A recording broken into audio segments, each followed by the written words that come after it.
Mày mà đây má nhầm độc tử. Ý, còn đi vậy, prao bàn men. Thật hay á? Vô cà phê được có ư phê đó. Không phê đó cô muối má. Gì? À ốm ta nào ba đấy? Hát tao mùi mày. Má ơi, mình phải vô độc tật đó nha. Nè. Ôi, mình đang chỉ vô tay thử ấy. Ngon tại con, lại ta nè lụa miền ấy đã. Thở đọp đó ngay mà chạy ban du. Gặp na con đi. Devil in disguise. Let him hypnotize. They don't even know it.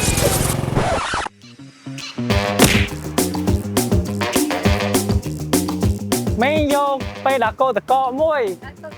Vô cào thông tay xong đã cào đi.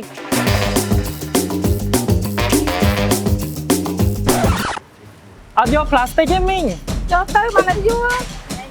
Đây mà dừng đi. À tê, ơi ai qua bên tay. Không vô.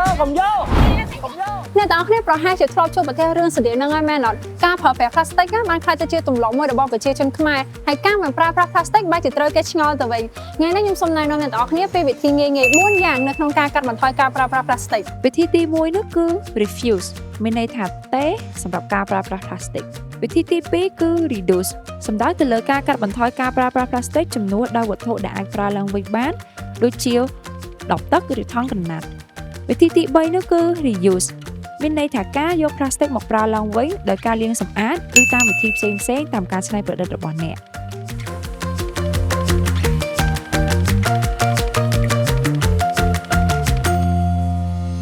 ឯទី4នោះគឺ recycle សំដៅទៅលើការកែច្នៃឬការផលិតឡើងវិញដើម្បីយកមកប្រើប្រាស់ម្ដងទៀតអូសម្រាប់ចំណុចហ្នឹងខ្ញុំមានដំណឹងល្អសម្រាប់អ្នកដែលសល់ plastic ច្រើននៅទៀតហើយដឹងយកទៅណាអស់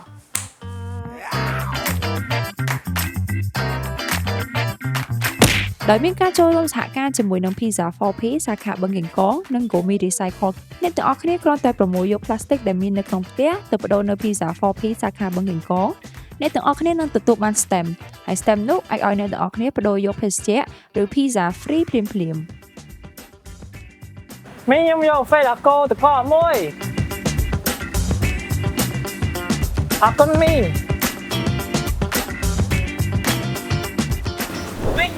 phê trong thong mệt.